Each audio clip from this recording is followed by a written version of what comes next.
I want to start with in Pittsburgh, where the team with a minus 31 point differential is leading maybe one of the better divisions in the NFL. Like, even though the AFC North has been wacky, I still think it's one of the better divisions in the NFL. And somehow Kenny Pickett and Matt Canada are on top of it.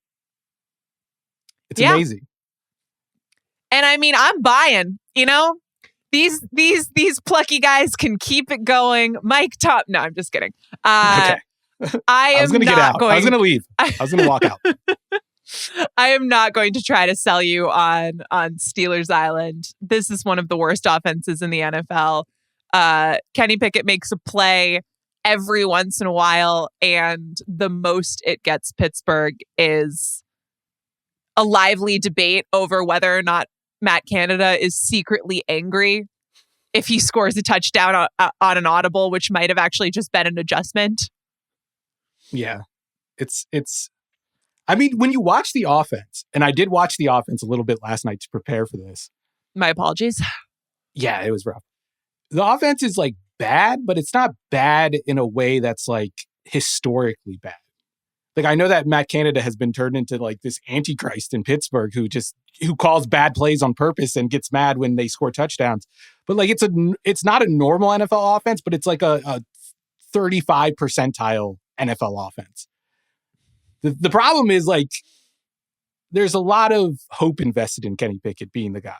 He was a first-round pick. He had this great preseason. It was very easy to talk yourself into him being one of these quarterbacks who just breaks out in his second year. And it hasn't happened. And part of the reason it hasn't happened is because of Kenny Pickett. It's not all on the supporting cast. And I think Kenny Pickett just makes an offense look a little worse because he is one of those quarterbacks who likes to be in chaotic situations. He's like a Josh Allen. He's like a Russell Wilson. And I think he was billed as this like pocket passer because that's kind of how he won at Pittsburgh in college in his last year. But we haven't seen that guy yet. And until we see that guy, I don't think this offense is going to work regardless of who the offensive coordinator is.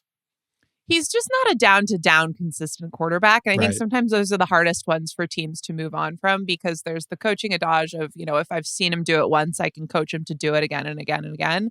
And there's a kernel of truth to that. But there are these quarterbacks in a different way, like Zach Wilson is sort of another one, where they can have the flashes and you just think, well, if he could do that every play, this guy would be great. That is still a really unusual development trajectory. That is like a Josh Allen unicorn situation, but it does make teams behave in funky ways because they think, oh, if we just coax it out of him a little bit more. I don't think that's going to happen for Pittsburgh. I think this is already too much Steelers talk in a conversation about who can be a Super Bowl team. I will say, I do not think that they will hold on to the top spot in this division. I do not think that they will be a playoff team, much less a Super Bowl team. I do think that they could keep annoying teams. I saw Chris Long, or I guess I heard Chris Long on his show this week describe the Steelers as the friend who, if he comes over to your apartment and if they're still there at 10 o'clock at night, if you haven't gotten them out by 10 o'clock at night, they are sleeping on your couch. Like it's just going to happen. It's inevitable. You got to get them out of there in a timely fashion before things get out of hand or you're going to have a house guest. And I think that's perfect. I just think that's so perfectly Pittsburgh. They have a pretty gentle schedule the rest of the way. So I wouldn't be shocked if there's another instance in which we sort of have to get into this a little bit. But no, I'm not going to try to sell you or anyone on the Steelers as a legit AFC contender. If they are not, who in the AFC North is? Who would you like to sell me? Sell me some timeshare of. I want to say the Ravens. Like, I think the Ravens. Yes. Like, it hasn't worked out on offense, but the signs are there. The signs we wanted to see, like the signs from Lamar Jackson. And Lamar Jackson is the most important person in this offense. There is. Okay. See, gaslight me. I'm so ready for this. I want to believe this team is so good. Like, they are. I swear to you that they are. I swear to you that this is a really, really, really good football team. And then they do the stupidest things. I want to believe so badly. So give me the pitch. Like, my pitch is that they're going to stop doing the stupid things. Like, I don't have a better pitch than that. Like, my pitch is that Rashad Bateman is going to catch more footballs and Mark Andrews is going to stop dropping passes and Lamar Jackson's going to stop fumbling the ball all the time. We have reason to believe that those players are good players and they're not going to do those things, which they don't usually do.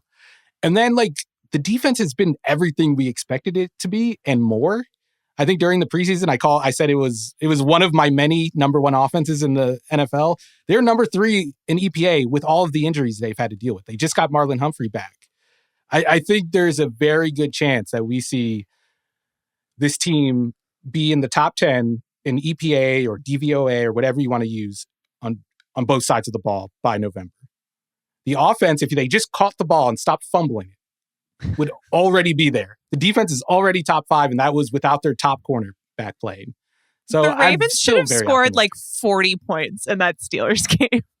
Like I said on Sunday, I swear, every time I looked up at the screen, they were in the red zone, but the score just never changed. Just never changed. It was 10-3 for 4 hours. It really, truly should have been. It's not just that they should have won the game. That should have been like a beatdown.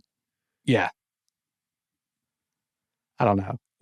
How do you feel about the Bengals? I feel like the Bengals vibes are very weird right now, and there's different ways to go. You could either be really down on them or really optimistic that it's going to turn around. But I think like the answer is probably somewhere in the middle for me. So I'm interested to hear what you think about this team. I'm buying. I am buying. I am placing a lot of equity in that one Joe Burrow scramble for a first down. But I do think that we were set up kind of in this binary state of, is the calf going to be okay? Or is the calf going to continue to be a problem? And if the calf is going to continue to be a problem, then they are just not going to be able to get into any of their stuff. And it seems, knock on wood, like right now, they're going to be able to begin the actual work of getting back into their offense and using Jamar Chase deep down the field and being the Bengals that we know and utilizing Joe Burrow's mobility and doing all of that stuff. So I lean Ravens. If I have to pick a division winner from this, if I have to pick an AFC North winner, I'm picking the Ravens. But the Bengals right now, I think I buy their ability to be fighting for a wild card spot, fighting in the division race. And look, we've seen them go to a Super Bowl as a wild card team. I do think that they have some moxie and some just historical confidence in going through a hard path like that.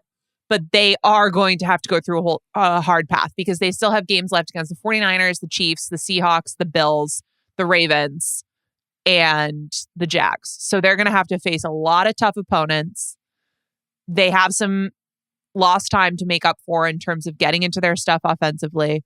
But I like both Baltimore and Cincinnati. Cincinnati, it's just that I do trust them to right the ship as long as Joe Burrow is healthy. And then also I think that defensively, I'm going to trust Lou and that defense in some of the important games against the top quarterbacks, but they're going to see him. So we'll get a pretty clear look. Yeah, I think that's the right way to look at it. Like if this was any other team and we hadn't seen this team bounce back from slow starts the last couple of years, I would write them off, but I'm not going to do that. I'm not stupid. I'm not going to fall for that again. But the schedule is really the most concerning thing to me because even the games you mentioned, first of all, 4 of them are on the road, 4 of the 6. Right. And then even the ones in between aren't like cakewalks. Like the Texans are good. Pittsburgh, we just talked about, just will hang around, and they've already beaten Cincinnati. The Colts are a decent team, and they should have Anthony Richardson back by then. The Vikings are not good, but feisty if they're not fumbling the ball. And then the Steelers again, and the Browns, who have given them problems throughout the last couple of years. This is a tough schedule. Hold on. I'm gonna take you to task on the last thing that you said, which is that the Vikings are good if they're not fumbling the ball. What evidence do you have to be able to say that? Because the Vikings have never not been fumbling the ball. It's not. We don't know. Evidence. We haven't seen it. We have not. That has not entered the chat. A fumble-free Vikings experience is a Sasquatch at this point. That's true. If the Vikings had Patrick Mahomes instead of Kirk Cousins, they'd be in the Super Bowl too. But I can't just say that.